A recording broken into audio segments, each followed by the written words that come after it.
Outside Ourselves listeners, a quick announcement before we get to today's show. This summer, the 1517 Podcast Network is celebrating its 5th anniversary. And you may or may not know this, but we actually have 19 shows across the network that cover everything from theological topics to the Christian life to Christian history. You name it, we probably have it. We bring you all of this content completely free. Our content is never behind a paywall, and it's always easily accessible. And we're able to do this, of course, because of the financial support of listeners like you. This month in June, we actually have a special fundraiser specifically for the 1517 Podcast Network.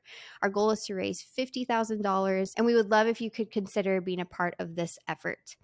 To learn more, please go to the first link in the show notes. It should say Support 1517 Podcast.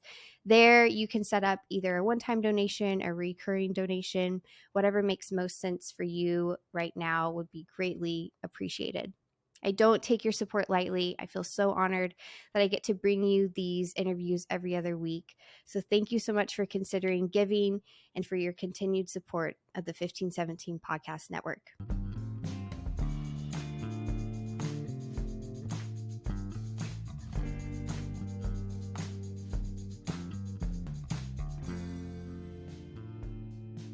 Welcome to Outside Ourselves, a show with conversations that remind us faith isn't something we do, it's something we receive. I'm Kelsi. Outside Ourselves is a 1517 podcast. To learn more about all of our podcasts and all of our shows, please go to 1517.org/podcasts. Today I'm chatting with my new friend, writer and speaker, poet and podcaster, Tanner Olson. Tanner's probably most well known for his written poetry and his spoken word work. He has been writing for about 10 years and sharing poetry and prose around the idea of hope centered in Christ. Today, we have a conversation about the different ways we can communicate the same gospel message and the importance that poetry plays in that, and the importance that creativity plays in that. Tanner reminds us that sometimes the simplest ways of sharing hope are the easiest ways to turn people's ears to hear the message of Jesus. As always, enjoy today's show. Hey, Tanner. Hi, Kelsi. We should tell people this is our third intro to do. Yeah. But we're just going to go with it. It's fine. This is great. Welcome to the show. So glad you're here. I say this a lot of times, but I really am just happy to be here. I've been following the podcast and watching the podcast kind of from a distance with all the social media stuff. And every time I see a post, I'm like, oh, she had that guest on. I want to be a guest one day. And then the email came into my inbox and I'm here now. And I feel like I've made it as an artist. Man, that is a high compliment for me. And I don't really know what to say. I think you should aim maybe a little bit higher, but nope. I will take that compliment. I will take it. This is it. This is it for me. That's great. High achievement. You can retire. No, oh yeah, right. Numbers in my bank account would disagree with you. But no, I really do enjoy your podcast and the conversations that you've had. It's so it's fun. It's fun to be here and to be able to talk about whatever we're going to talk about, which we'll find out soon. Yeah. We will both find out very soon. I'm so excited you're here. We met pretty recently at the Mockingbird Conference in New York and got to hang out a little bit. And I've been following your work too for a little while and really love what you're doing. So excited to chat with you. Do you want to kind of tell us a little bit about what you do, because it's interesting. And you are actually, for this show, you're in a little bit of a different field. So I'm excited that you're here and just to learn more about your work and what you're doing. Yeah. When somebody asks me, what do I do? I think the best answer I can give them is that I'm an artist. I'm a creative. So I'm an author. I have 4 books of poetry and writings out. I'm a poet. So I travel around and I do evenings of poetry and storytelling, and it's more exciting than what it kind of sounds like just there. But it's like stand-up comedy mixed with stories, Yeah. and then, poetic thoughts and poems. And then I put a lot of things on the internet most days. I'll speak, I'll deliver messages of hope, and then I also have a podcast. And I don't know, when you're an artist or a creative, it's like you do 5 or 6 different things. But the main thing that I like to do is I just like to write. And the purpose of my writing is to spread hope, to encourage people to keep going, and to remind others that, yeah, everything is going to be okay. It may not feel like it, but everything is going to be okay. Yeah. Have you always kind of had an interest in writing? Like, did you grow up with that interest, or is that something that came later? It was one of those like hidden things that I liked as I grew up. Like my thing growing up was basketball. Like I still love basketball. I grew up in Orlando in the 90s. So for any of your listeners out there who are NBA fans, that was like the Shaq and Penny era. And so I grew up with, following the Orlando Magic and then wanting to play in the NBA. And so I played basketball all throughout childhood. But then I discovered pop punk music when I was like middle school, when I had my angsty phase, but I never grew out of my angsty phase. Like I'm still very much in it.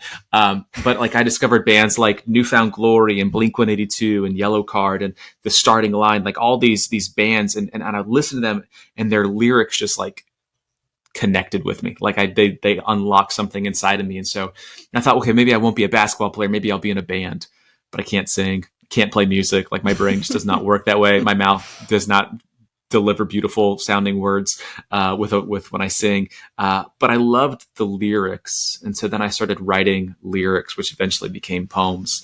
And I never really told anybody about that. My favorite class was always English. I just liked words and how they, made you feel and could change you and change your perspective. And then, kind of throughout high school and college, I just kind of kept writing, and then the internet wasn't really going away. Like it was here to stay. And so I started a blog. Like I was one of those people who started a blog, like did you ever have a blog? Yeah. Like Like all my friends started blogs, every single one. Mm-hmm. We're going to start a blog. And so, but I kept doing it. Like I was the only one who like, was just like, well, I'm just going to keep doing this thing. And so I've been at it for 10 years now of writing and creating and sharing words. So yeah, I started in 2013. I graduated college in 2012 and then released stuff in 2013 and have just kind of been rolling ever since then. Okay. That's awesome. Did you read much poetry growing up? Because I feel that's interesting to hear that your connection or your passion grew out of music and lyrics. Were you into reading poetry at all, or not as much? I was a bad student, Kelsi. I was a really bad student.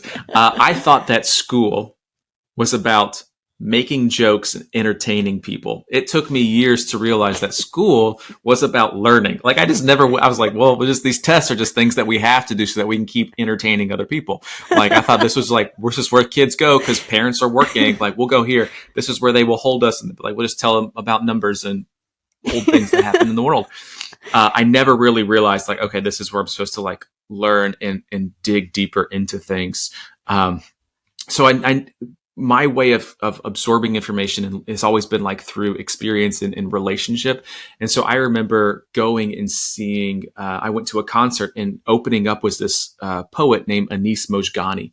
And he is this just brilliant poet. And he just walked out onto the stage and just delivered this poem titled Shake the Dust. It was absolutely beautiful. And I was like standing there and I was like, oh my goodness, you can do that as a job? Like you can write words and then share them with people and they'll like that. And it will matter to somebody. That was the big thing for me, was like, it'll matter to somebody. It won't be like empty. It won't be showy. It won't be anything grand or special. I'm a very simple person. And so seeing Anis deliver a poem, that's when everything for me was like, oh, so you can do that with words. Yeah. And I never really got into like studying poetry. I am not like I wouldn't say I'm a student of like scholarly poetry, but I'm more of like a student of like how people are feeling the things that they're trying to navigate in their own life, and then what true and honest words do they need to hear? Like, that's what I pay more attention to. And so I never like studied poetry in college. Yeah. In college, I took a creative writing class and I got a C because the professor didn't like my work. And I was like, I must have been too creative for him. I don't know. But it was just like, that must have been it. C for creativity. And yeah, school wasn't my thing, but like wanting to offer somebody something honest and true and hopeful has always kind of been my speed. Yeah, no, that's awesome. I ask because I have always, I'm a writer. I love reading. I love books. I'm like on the opposite scale. I thought school was all about getting, the best grade, and then I realized like no one cares about that at all. Like later. So I'm still kind of dealing with that, but it's fine. So anyway, I love words kind of from a different angle, but I have always really struggled with reading poetry. Like there's something about it that just doesn't connect with me. But I feel like what you do, so much of your work is spoken. You're, online, your website and your social media is written to speak.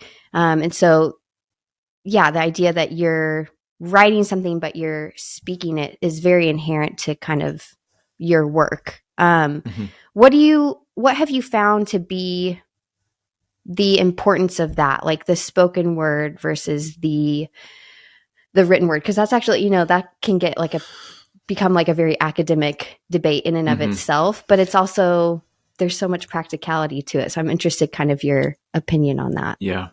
Well, first of all, I would say that there are a lot of people out there who wouldn't call me a poet. They would call me a writer because my poetry is, it's words that rhyme and kind of tell a story, but don't do it in the same way that like an article does. And so I always just called it poetry. And I've had people say, well, it's not technically poetry. It's prose, or it's just like spoken word. And it's like, I don't need to get into the specifics of that. But for me, like, it's just like when I sit down, this is kind of what comes out. And then as I'm writing it, I want to speak it out loud. And and then that's part of the editing process. So I write it and then I speak it. And then that helps me kind of edit and say, okay, well, this doesn't need to be there. I need to move this around. There needs to be a different word that kind of lines up with the line above it. But then when you hear it, it just changes everything. Like where somebody pauses, where somebody like puts an inflection or whatever it is.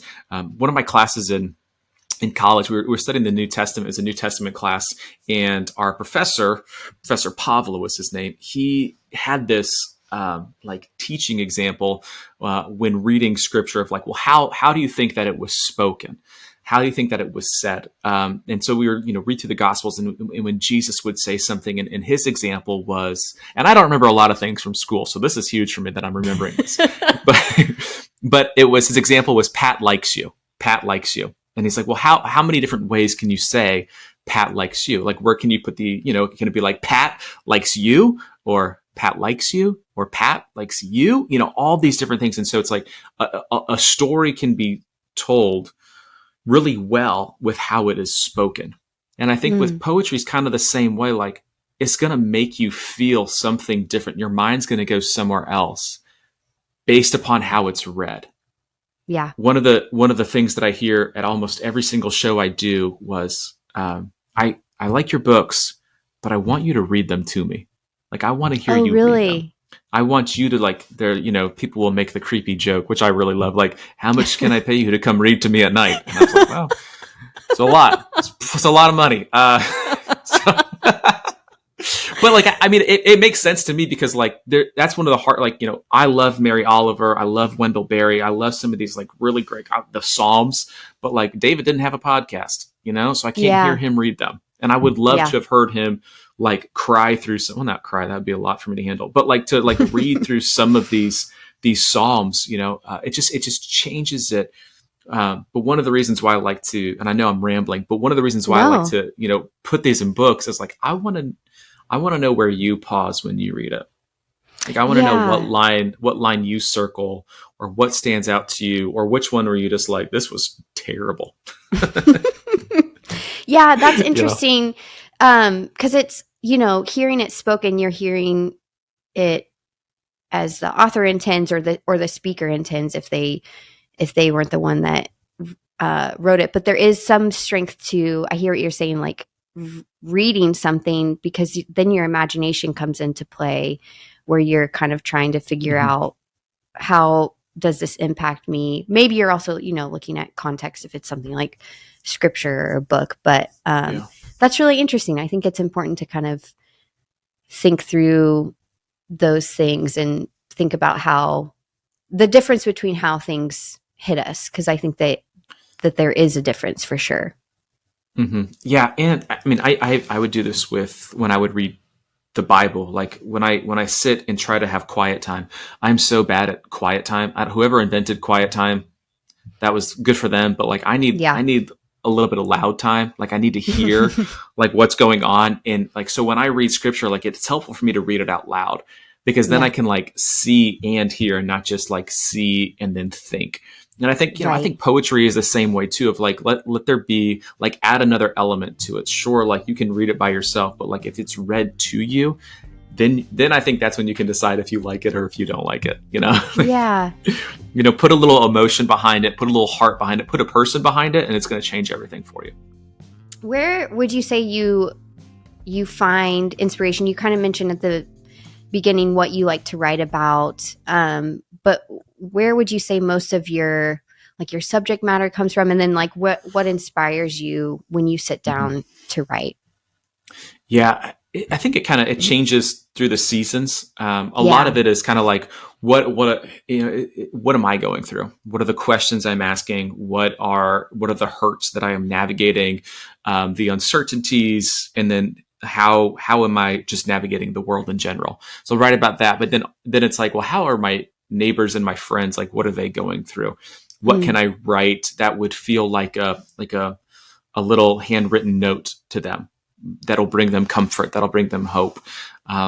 Those are a couple of places. When I talk to students about writing and being a writer, a lot of them will ask, like, where do you get your inspiration from? And what I've been saying recently is, like, as a writer, I am constantly investigating the world. Like, Hmm. I am looking for where stories are happening, where things are taking place, where questions are being asked, where hurts are being felt, or where there's like this like absence of hope. And then, like, how can I write about those things? Or, like, like, I'm speaking at like a high school conference in a couple of weeks, and I wanted to write a poem for them, like something. So it's like thinking through life through the lens of a high school student, which is terribly scary. And I don't want to do it again. But like, Yeah. I did it once. I did high school, and I did it again. You But did like, it. thinking it, yeah, barely, but we got through it. But it's like, how do I put myself in their shoes and then ask the questions, or even this, like, so it's like trying to scoot around the table and look at things from a different angle. Has Yeah. always been helpful. And then I added this thing to my website called Ask Me Anything, and people can anonymously send me questions or writing prompts or things that they just kind of like, hey, I'm thinking about this. Can you write about it? And that's been helpful, because there are days where I wake up and I have zero inspiration. I don't know what to Right. do. And so it's like, to give me put a little gas in the tank of like, it'd be helpful if you wrote about this, then I can do it. Yeah.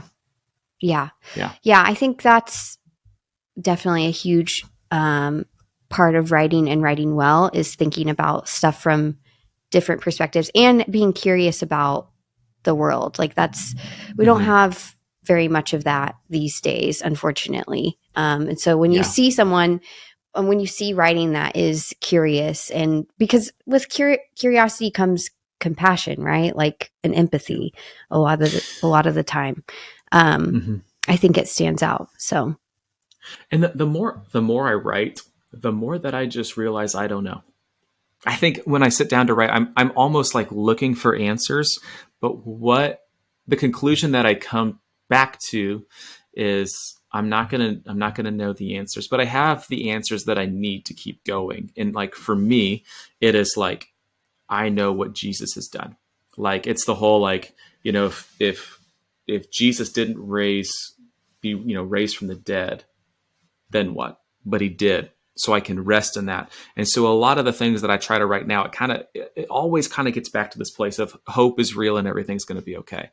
So I feel like a broken record sometimes when I write, because I feel like I'm writing about the same thing over and over again, but y'all have made a whole organization about it. So, Christ is risen from the dead. We'll hold on to that, we can live in that, like hold fast to that. So, and it's true. Like, so, but I want to write more about everything else surrounding that, that kind of gets back to the fact that, like, yes, life is heavy and hard and difficult, and I don't have all the answers for this or that or the future things, but like I do know that Jesus woke up and that he's coming back, and I know that everything's going to be okay.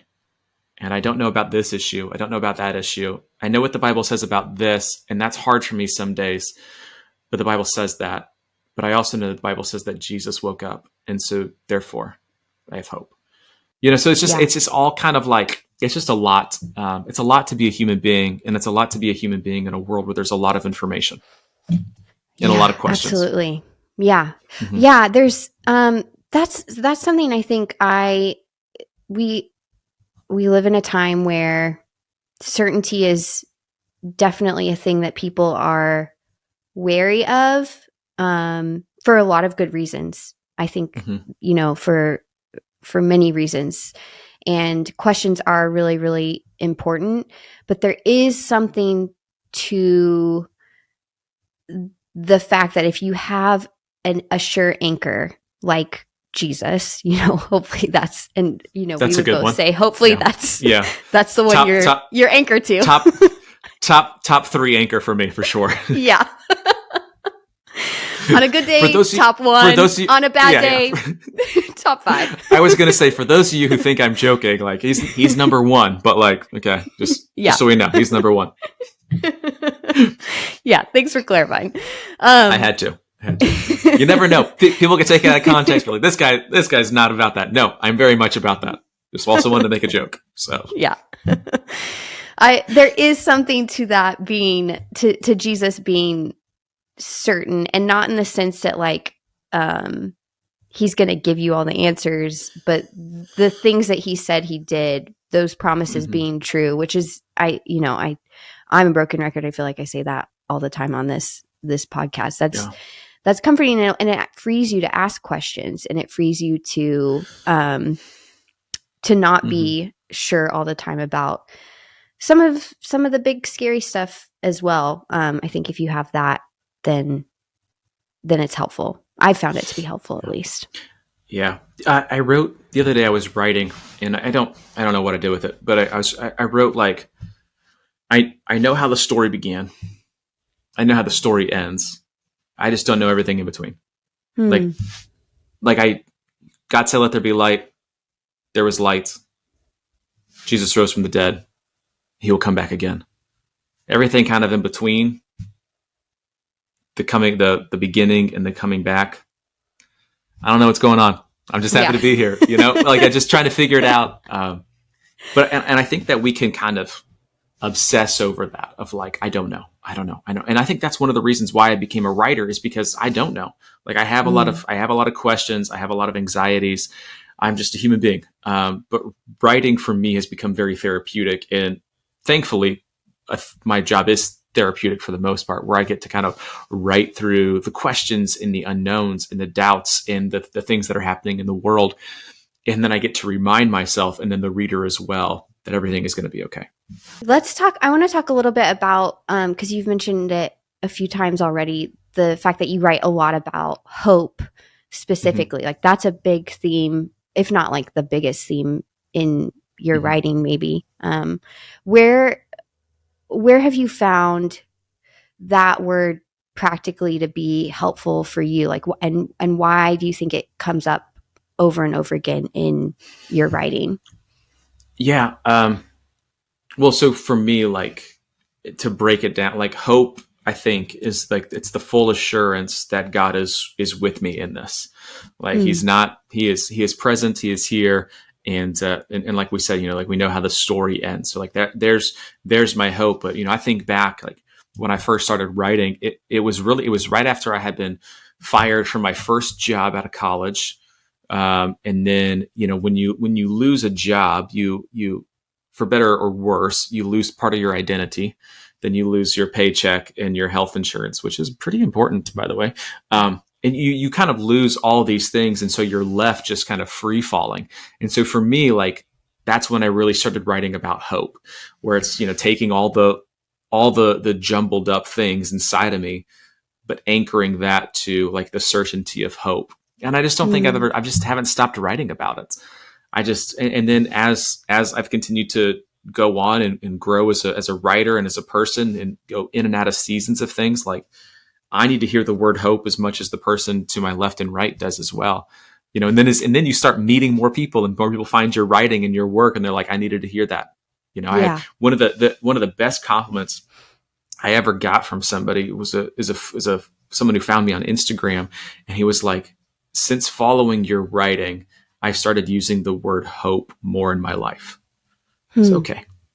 All right. Then I guess this matters. I guess this is important.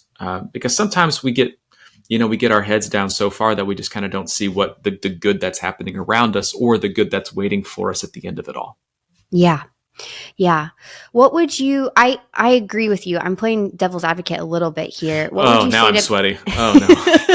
Oh, do we need to, we can break. I don't do conflict. I don't do conflict. What would you say to, I'm just plowing forward. I'm just going to move ahead. All right, go for it. I think that sometimes the critique, really, especially to Christians, is like this idea that everything's going to be okay, like, don't sweat it, is kind of like a cop out. Like, it allows us to not really address what's happening, whether it's, our own suffering or pain or conflict or sin, either around us or in us. What would you say to that? Like, how do you think that you can have hope and you can give people hope for what's to come while still living in the tension of like the reality of whatever pain or suffering you're having in the moment? How do we kind of handle both of those? Well, yeah, I feel like I can go like in 9 different directions, and I don't feel you playing devil's advocate. This is completely part of it, because most days when I write and I find myself getting to that part where I'm writing about hope again, or that everything is going to be okay, I sometimes want to pick up my laptop and throw it. Yeah, because it's not. Like, life is heavy. It is hard. There are things that I'm going through, things that you're going through, things the listeners going through that they don't want to talk about, that they don't want to share, that they don't want to be going through, right? Like, they just like, they don't want that part to be part of their life, or they don't want that past to be their past. There are things that we don't want to talk about. There are things that we don't want to share. And in those moments, I think about this in a couple of different ways, right? I think like there's always this little asterisk above us. And if you look down at the bottom of the page, it still says everything is going to be okay. But I don't need to hear it. I don't always need to hear it. And hearing that is not always helpful. What I need to hear sometimes is like, I need someone to say, that sucks, or I hate that for you. Or they don't need to say anything at all. Because sometimes the last thing that I need to be reminded of is the thing that I know very, very well. The thing that I know very well is that he's coming back and everything is going to be okay. But right now, he's not here right now. I mean, he is, but he's not coming back like right now. And like, I still have to deal with this, in this. I have to let this dream die. I have to figure out what to say to this person, all these different examples that we can give. But like always at the end of the sentence, it's either going to be in bold letters or in parentheses or in small text, but it's always going to say everything is going to be okay. And sometimes and like I said, like I sometimes hate when that's what I get to at the end of a writing, because there are a lot of times where I just want to just sit with it. And sometimes you can, but like, even if I don't write it on the page, like it's still gonna show up somewhere. So no, I think that's helpful, thinking about it being the underwritten message, whether it's said however explicitly or implicitly it's implied in the way that we handle conversations. And I think too, trusting like, there's obviously better ways to say it to someone in the middle of pain and suffering than not. And I think we need to pay very close attention to that. But knowing like the Holy Spirit is going to give people ears to hear what they need to hear in the moment. So kind of saying, being able to say both, like say, this is really painful and bad, and I'm sorry, like you were saying, as well as like the message of hope that we have in Christ, and not forgetting one or the other. Yeah. So sometimes people will come up to me after events and they'll say like, hey, here's the situation in my house. What's something that you've written that this person might need to hear? And I would say, maybe none of this stuff right now. you know, like maybe, I don't know where they're at, but like maybe what they need to hear is that like, this is just, I hate this for you. Like maybe that's what they need to hear, because they might when they open up my books, like you're going to find something hopeful, but you're also going to find something honest. Like I don't ever want to write something that just kind of feels super fluffy. Now you can take things like one line and pull it out and it will feel very fluffy. But if the lines leading up to it are just all fluff, like then I'm not writing anything that's not really, I don't know. I don't want to write signs for Hobby Lobby. No offense. Great stuff. 40% off. But like, I want to write something that's like, that does not ignore the darkness. Like I want us to look at the darkness and say, there's still light. Mm-hmm. Yes. Yeah, absolutely. Do you feel like you get a lot of, I'm curious because you do so many events, like what are kind of the conversations that you have with people after those? Do you end up kind of pastoring people? Like, do they get pretty personal, or, I don't know, what is that experience like? I'm just kind of curious. Yeah. So I'll say this. When I was in college, I thought I was going to be a pastor. Okay. Well, let me tell you, when you go to a small college, a small Christian college, and there's not as many guys there, and you are a guy that's there, they'll probably say, hey, you ever thought about being a pastor? And I had thought about being a pastor. I love walking alongside people and shepherding them and saying, I don't have all the answers, but I think I have a few. And I think being a poet, there's this, like, I get to do that in different ways. I get to write honest words of love and speak them into people's lives. I get to say, like, I don't have all the answers, but I know of a greater hope. I would never call myself a pastor because I don't want people to get mad at me because I'm not one. But the work that I get to do as a writer, you get to help shepherd people and lead people and care for people in different ways than a traditional pastor has the opportunity to do so. When people come to events and they come up to me afterwards, I hear every story that a priest hears in confession. I hear I've gotten to hear every parts of people's lives that not other people have not gotten to hear. I have received emails anonymously from people.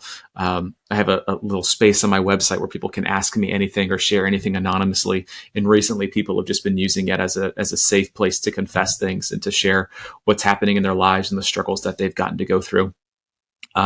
So it's not when I tell people that I'm an author, poet, and speaker, I also get to play the role of a listener in a lot of people's lives, and then respond to those things in very like broad ways, you know?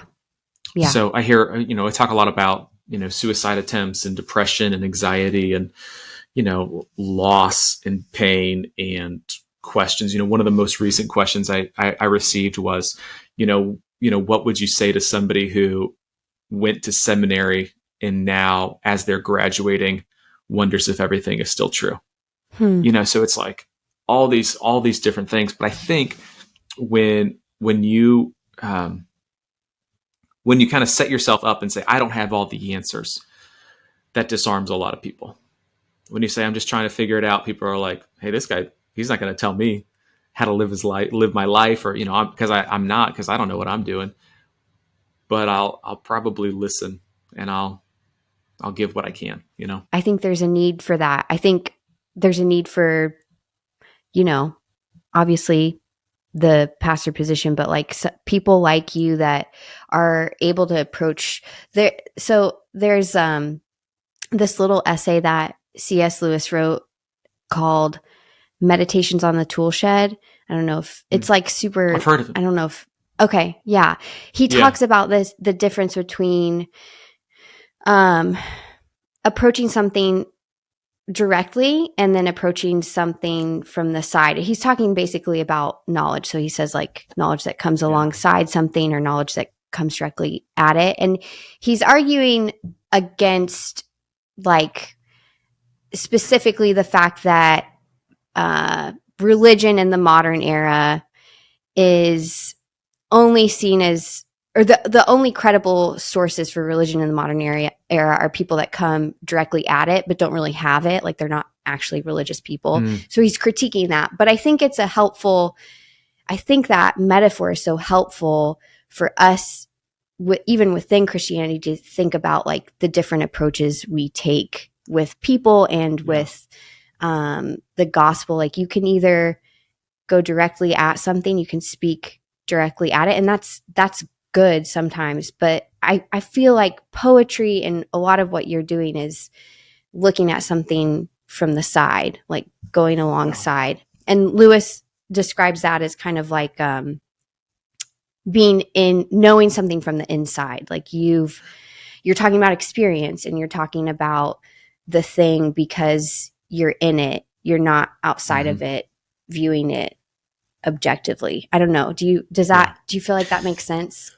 It does. And like, I think one of the benefits to being a poet is no one is like, that's my poet. People will be like, that's my pastor. Like I follow, no one's like, that's my poet. Like no one says that, but it's like, this is somebody who was like spoken something honest or hopeful that I needed to hear into the world. And it helped me take that next step forward.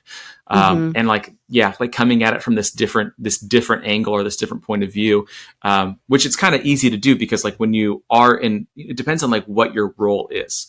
Right. And so if like my role if my role was a pastor, I would probably face it like head on, but because I get to be a poet, like I get to kind of stand off to the side and come at it a little bit from like this angle, like, you know, from like a disciple's point of view, who's not in the story, but is like kind of riding off to the side, you know, like that's kind of what I see myself doing, is offering something that can, you know, help you take the next step forward, but it's not like in your face, you know, it's not like, and you need the in your face. Right. But also like on Tuesday afternoon, when life begins to creep in and you open up your phone, or you check your email and there's going to be something like reminding you that everything is going to be okay, even though it's not, everything is going to be okay. I think there's something meaningful in that. I don't know. Like life just seems to be getting more and more difficult for more and more people. And so these little reminders to keep trusting, to keep believing, to keep remembering, to keep going. Like I think there's a space for it. And y'all do that really well at 1517. Like our friends at Mockingbird do that really well with just these reminders of grace, these reminders of mercy, the reminders of hope. Because we need it. We need all the reminders that we can get, not like that, like weigh us down, but that like kind of free us. What's interesting specifically about, you know, if we're talking about 1517 and Mockingbird, I think we do that in different but very complementary ways. Like I feel like Mockingbird is more of the alongside, a little bit more like reminders to people that maybe aren't super familiar with Christian language or have kind of walked away from the church, whereas 1517, it's a little bit more direct and specific. Like it's a little bit more like, we're going to talk about, the solution in Christ and what exactly, like how that works out. And like you're saying, I think both are so necessary. Both are going to hit people at different times and in different ways, depending on circumstance and personality. And so I love figuring, you know, finding people that do both of those in different ways. And I think both are necessary. We're now just becoming an echo chamber of each other, but that's fine. Oh, that's great. Thing over and that's exactly what a podcast is. So I think we're nailing it. A+. 5 stars. A podcast is really just two people talking over each other, saying the same things differently, which is great. Oh my gosh. Yeah. Is there anything we've kind of talked about, maybe we've touched on this already, but like what do you feel like connects the most with people about the writing that you do? Like what do you get the most feedback on? Is it a specific subject matter or I don't know, like maybe one specific poem that you've written or something? Yeah, there's a couple of things that like I would say it's the poems that okay, I don't know what childhood was like for you, but for me, when I would wake up in the morning, my mom is the best, and she would come in and she would like gently rub my back, and that's how I would Yeah. wake up. And those are the kind of poems that tend to resonate with the most people, where it's nothing like you don't push anything on them. You're not saying you have all the answers. You're just kind of saying like, "Hey, I'm here with you. But it's time to keep going." Yeah. Yeah. That's So interesting. I would say like I would say that's what kind of connects with the most people. And then if I actually make a funny joke on the internet, people are like, "Oh, that's good. We should that." It's always hard though. Like when you like putting things out onto social media, I often have to stop looking at it and stop looking at the numbers and what do people like, what don't they like, because Yeah. the way that the internet works now is like they're just not going to see everything. Like I had one post on Instagram go viral last summer, but it was like the third time I had posted it. So like it just depends on how people see it and then when they see it. And then numbers are such a liar online because a lot of it is just bots anyways. So it's like, I don't know. It's really hard, but I will say that when I am honest, my inbox is filled with honest responses. That when I say this is hard for me, or this is what I'm wondering about, people will respond and say, this is what's hard for me. And this is what I'm wondering about too. It's just the whole idea of like vulnerability breeds vulnerability. Honesty leads to more honesty. So when I write poems in short, like pieces of prose like that, that's when I get good responses. So I don't know. There's just something about being honest and being hopeful, but holding them together loosely. Yeah. So Yeah. I don't know. The internet is a wild place, but I've gotten to meet some really incredible people from all over the world because of it. So I'm super thankful. That's awesome. Yeah. Where do you see your work going? What do you want to do in the future that you haven't done yet? That's a good question. I think I just want to go deeper with what I'm doing. I almost said get better, but I just want to go deeper with it. And maybe that means it gets better, or maybe that means it gets worse because everyone's a critic now. So it just doesn't. Yeah. But I want to keep writing the things that I think my future self needs to hear and my past self needs to hear as well. I just want to write something that people can nod along to, but not in like not like in the way that you nod at like a T-ball game, like like. But like I don't know that. I don't know if I know that nod. Yeah, you know what? As soon as I said that, I was like, that doesn't make any sense. But like like I don't know. Like I want people to nod along to it because they feel it, not because it's just like everyone else is in the stands too. Yeah. Like it means something to them. I want to write a memoir. I want to write kids' books. I want to make more jokes. I want to, I don't know. I just want to create things. But the big thing that I want to do is I want to invite other people to start creating as well. Like I don't want people to look at what I'm doing and say, well, I'm glad someone's doing it. I want them to say, I can do that too. But more importantly, like I can do that better. I never, I didn't realize that poetry was a thing until I was like 20 years old. And so I love going to schools and talking about poetry and writing, because I think that if kids see writers and poets from a young age, they might think about doing it too. So yeah, that's awesome. Yeah. That, I mean, I'm come from like a creative background. My husband's, in the creative field, and he's like one of the most collaborative people I know. He's so good at kind of doing what you're talking about, like encouraging. And so hearing other people say that is always so exciting to me, because I feel like collaboration makes your own work better. And that's not the reason to do it ever, but that's, I think, the misconception when you think like, oh, I need to hoard this all for myself and not like help other people. You think that will make you better, and it's a total lie, because it will make everything, it makes your work better, it makes other people's work better. It's just a better way to operate, in my opinion. But I don't know, that's just my opinion. It's a hard thing to be like, hey, do you want to, it's hard to ask for help, and it's hard to say, hey, can you join me in this thing that is really special to me? I don't know. It's easy to think that you have control over something that you don't have control over. So like, if you treat the creativity as a gift, then the more hands that you can get on the gift is a better thing. Oh, the right hands is a better thing. Yeah, for sure. What do you see? How do you see, like, this is maybe a little bit of a tangent, but I think it's somewhat on track with what we're talking about. What you're doing is so great. You're Christian.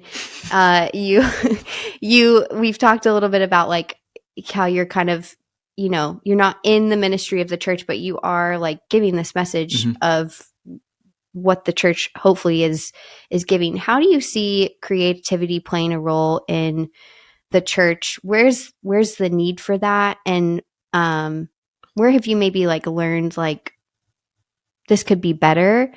And where have you seen creativity really like flourish and do a lot of good things in the church? That's a lot of questions in one, but so we're talking about creativity in the church. Well, I think that, we all know that creativity certainly has a place in the church. And I think it's been difficult to figure out, okay, well then how can they work together? Because I think we want to highlight who Jesus is and what Jesus has done. And I don't think we don't want the show to be about the things that we have done or the things that, about us. I want to keep the focus on Jesus, but how can we use the gifts of the church to encourage the church? And I think that's what I care about, is I want to create something for the church that invites other people to, I don't know, to know hope in a different kind of way. Like poetry, it's not a worship song, it's not a sermon, but I think it lives somewhere in between. And there's a lot of people in the pews on Sunday morning who connect with the music, who connect with the message. But then there's some people who are just like, what are we doing here? Like I need something. I think I'm trying to get it, but like there's somebody sitting there who I think would connect with poetry. And so I kind of see that. I see the church in creatives just kind of, I want to see it kind of go a little bit deeper in a little bit more ways. Somebody told me that like, way back when, that like churches basically funded the arts. Like they were like, very into like, helping poets be successful. So if there's any churches that are listening and want to support a poet, but it's like, how can we get behind these people who are also creating things for the church, for the Christian, for walking with the Lord? How can we join them in what they're doing, and how can we do this together? So it's like, how do we pull up more chairs to the table and say, let's create something beautiful and give that away freely? So I don't know. And that kind of goes back to the whole collaboration thing is, can the local church, like who's sitting in your pews? Like, what are they good at? When I've worked at churches, I've had opportunities to share poetry, and then the churches that I belong to as a member, it's often, hey, can you write something for this Sunday? Can you do this? I'm like, yes. So that's awesome. There's definitely, I'm glad to hear. There's definitely a that's way. Been your experience. Yeah. Well, and it also takes something from the person sitting in the pew to say, here's what I have to offer. Right. That's very true. You don't have to do something with it, because everyone, it's like, I don't want to weigh the church down with, here's everything that we can do, because the one thing that we should be is just like, hey, just love your neighbor. Like that's what we want you to do also. So I don't know, can the gifts that you have also help love your neighbor? And the answer is yes. Now how? Yeah. Yes. And it doesn't have to be big or crazy or super difficult. It can be as simple as doing what you normally do day to day. So, Yep. Yeah. And I think one other thing we've kind of just been dancing around that I think's important to say is like to me, the idea of creativity in the church is not to get us like somewhere bigger and better and further out, but to draw us back into that central message and to say it again in a new way. Like that's what you're doing. That's what we've talked about 1517 and places like Mockingbird doing. We're hopefully getting people back to Christ. We're just doing it in different ways. I think we could even say new ways in the sense that it's a new way that's going to hit someone for the first time. Yeah. And it's not a show. It's not a come look at us or come look at me. It's a, hey, just come closer for a minute. I want to share this with you. Yeah. All right. Now let's go live out the hope that we know so well. Yeah. I don't know. And then when it comes, I don't know, for me, and you probably feel the same way, like I can't help but do this. Like I have to write. Like and I know that there's somebody who's like, well, I just have to bake or I have to do this. Like I have to plant a garden. Like, I think we can, that's what it's like, talking about like vocation, talking about like gifts, like take those gifts and then live them out and then invite other people to them. And hopefully, I haven't been good at that. Like at the beginning of my career, I was just trying to figure everything out. And now I feel like I've gotten to a place where I'm like, oh, this is not about you at all. It's just your name. Now, just like, how can you give all this stuff away? Like, yes, you have to be able to eat and like make a living out of this, but like, what can you give away? What can you do for other people, for your neighbor? With the gifts that you have. And that's kind of what I've been thinking about recently. Yeah. I love that. I think that's great. Even though you said that though, as we're wrapping up, where can people find your work? Where can people go to see what you're creating and kind of keep up with what you're doing? Yeah, if you go to writtentospeak.com, you can find everything there. I mean, I have books, I've got a blog, I've got videos and Instagram and Facebook. I post on Instagram and Facebook pretty much daily. So if you're looking for little bits of hope or stories or videos, like it's all there. And and then if you're looking to host events for poetry or music and poetry, like let me know. I'd love to come share poetry in your community. And the evenings are fun. I've been touring with 1517 member Blake Flatley. So we do evenings of poetry and music, and it is always the best. It's like a night of rest, a night of hope. It's music, it's poetry, it's storytelling. There's laughing. If you're a crier, you'll probably cry a little bit. If you're not a crier, you'll be fine. So it's a lot of fun. Writtentospeak.com is where you can find me. Awesome. Thanks so much, Tanner. I've loved getting to chat today, and excited hopefully to see you. I don't know when, but sometime soon. Hopefully soon. Yeah. Awesome. Thanks so much for having me. Thanks, Tanner. If you enjoyed today's show, as always, I encourage you to subscribe to Outside Ourselves wherever you're listening or watching. That includes YouTube, or to leave us a review, whether that's just written or, the 5 stars. That's a really easy and quick way to share Outside Ourselves content with others and to make sure that it gets seen by those who have not seen it yet. We'll see you back here in a couple of weeks.